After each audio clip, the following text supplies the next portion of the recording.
Stephen A. Smith, First Take, Big Perk, all together, came on today and gave huge compliments towards Caitlin Clark, huge praise. And not only there, they were on Twitter as well, giving love to Caitlin Clark, and people seem to not like it, man. Stephen A. Smith just lost his mind on national television, and for once it wasn't because someone disrespected the Cowboys or forgot to put LeBron in their top 5. Nope, this time the smoke was reserved for the WNBA, specifically the MVP conversation. And guess who's the eye of the hurricane? None other than Caitlin Clark. Yes, Stephen A. delivered an on-air sermon so loud you could hear it in the parking lot, complete with finger-wagging volume spikes and enough sweat to fog up the First Take cameras. Stephen A., she is just different. She's special. Just a different type of electricity, man. Did you hear the roar of the crowd while that shot was in flight? Like, I'm expecting big things from her, especially MVP. You know, when Stephen A. starts pacing and throwing down words like thunderbolts, it's not a debate, it's a spectacle. And when he set his sights on Caitlin Clark, it was an explosion, a sports media monologue turned Broadway soliloquy. He didn't just support the idea of her winning MVP, he demanded it. If you weren't on board before, congrats, Stephen A. Just guilt-tripped your conscience into switching sides if you think Clark will win MVP this year. Comment Caitlin for MVP down below. Let's go. Well, let's remember this. Last year, in her rookie campaign, it was immediately after she had gone to the national championship game in the NCAA tournament, and then less than 2 months later, she's got a WNBA season where she started and played all 40 games, finished as a unanimous Rookie of the Year, all WNBA first team, finished 4th in league MVP voting. Now let's be real, subtlety has never been Stephen A.'s thing. This man doesn't whisper, he detonates. When he talks hoops, it's less of a chat and more like an audio earthquake, and this time the epicenter wasn't Madison Square Garden or Crypto Com Arena, it was Indiana, because Caitlin Clark has been cooking up so much encore sorcery that even the loudest voice in sports media had to turn up his dial another notch.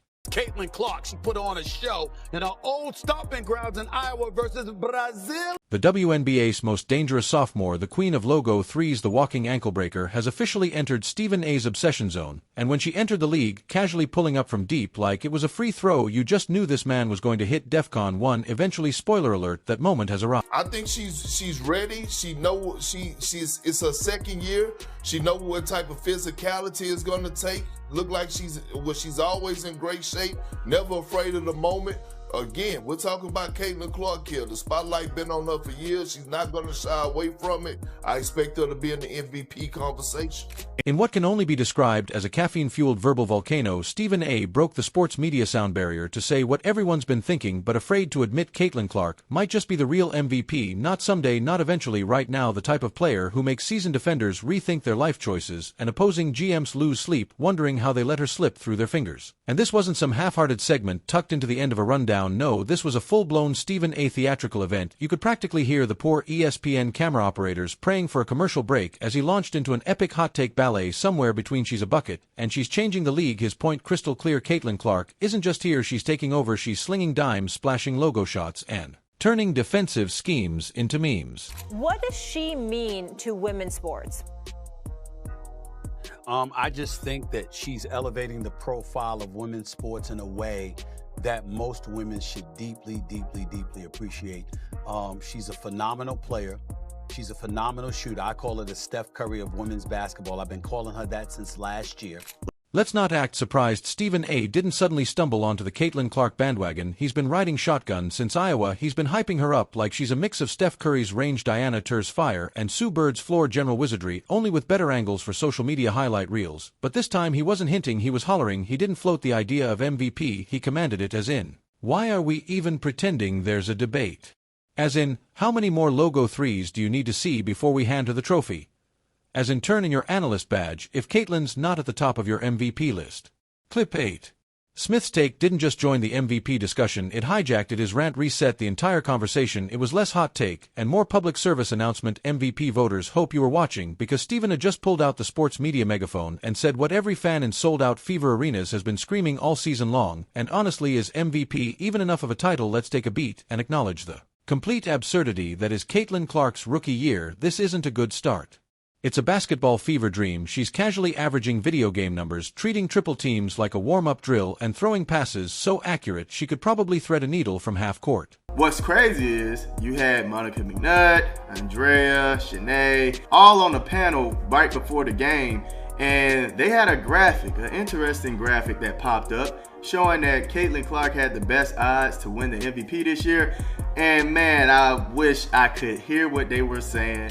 Calling plays like she's the team's offensive coordinator. Data nerds are short-circuiting trying to process her advanced stats, true shooting percentage, ridiculous assist ratio, historic impact on ticket sales, viewership, merch, arena, electricity, national dialogue, unprecedented. And yes, the bodies are piling up. Opposing defenders out here needing therapy and new ankles after running into the Caitlin Clark blender. She's not just a player, she's a cheat code. It's like the WNBA accidentally downloaded a next-gen player from the future into the league, and now no one knows how to stop her. Most second-year players are still figuring out how to rotate on defense without looking lost. Caitlin, she's draining game winners, signing autographs mid-dribble, and well, let's start with our 2025 WNBA MVP, and that has to go to the one and only Caitlin Clark. You can say I'm glazing, you can say I'm hyping her up too much, but I truly think that this second year for Caitlin Clark is going to be like nothing we have ever seen. So when Stephen A. snapped, he was right on time, and the best part, it wasn't just what he said, it was how he said it, with the energy of a preacher in a tent revival, the theatrics of a man possessed, and the conviction of someone who's watched greatness in every era and knows it. When he sees it, at one point you half expected him to levitate or throw holy water on the production crew. It was glorious, it was chaotic, it was vintage Stephen A.